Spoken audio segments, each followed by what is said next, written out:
a special envoy on Myanmar, and I also see international the investigation mechanism chief here also.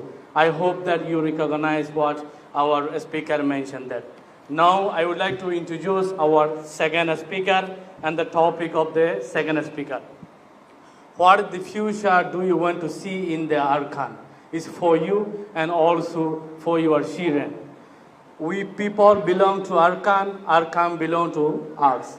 So we want to return to our country on time now from today. But the situation makes us that the current situation is not allowing to us to return to our homeland as soon as possible.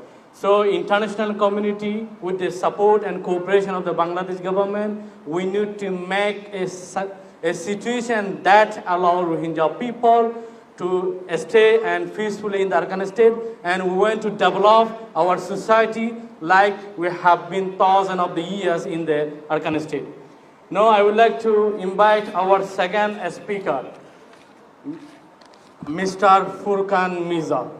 He is a Rohingya activist, also computer engineer. He is also survivor of 2017. Currently, he is working for the Rohingya community, also youth empowerment right now. I would like to invite our second speaker. I think regarding the challenges, given all the challenges listed and mentioned in the previous, rather than providing cut-up answers and some points, I think I would do a counter-challenge. There are challenges a lot. I think if we can divide the responsibilities and the jobs, like we all, those two of us, like a lot of working will finish, but the job will not finish. But I think a paradigm shift, a mindset shift, when we are saying, what are the challenges, how do we address it, and how do we see it? This is not a new problem. I think it might have come up and down when there is a breaking news, when there is something big that happens, when there is a media outrage, that tensions arrive. But the problem is much persistent that cannot be changed overnight. But I think as long as we keep saying the Rohingya issue as the Rohingya issues, I think we will find problems, we will find solutions that will remain the same since 2012. But if we are able to, for example, from some of my colleagues, when I come here, when I talk to them, I said the first challenges that we need is to be able to cross the Naf River mentally, think that the Rohingya issue is a Myanmar issue is a Rohingya issue, and they are both intertwined. If we keep addressing the issue since 2012, I think our activist brothers and sisters have done a lot of good jobs shouting on the bottom of their lung since 2012, way before 2012, some of them. But yet our situations get worse and worse, day by day.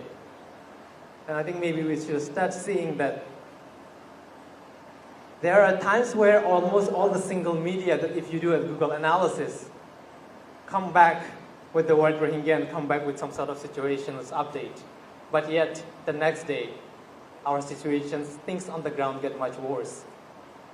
Maybe it is time to change the way we think, that if we keep shouting, if we keep working, if we keep bearing a lot of hard labor, sleepless night, while focusing toward the international communities, I think we forgot to look back inside the countries, and we forgot to look back home while looking outside.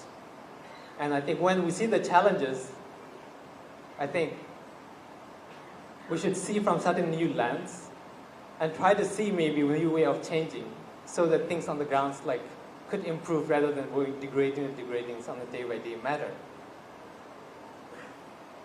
And maybe I add one point to that.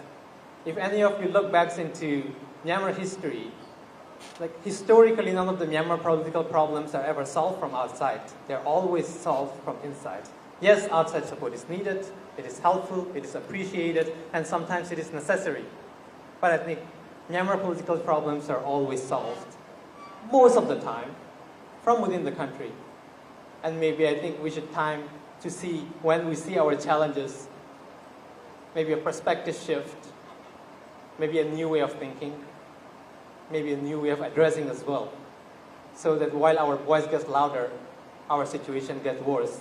The pattern could stop there. Thank you.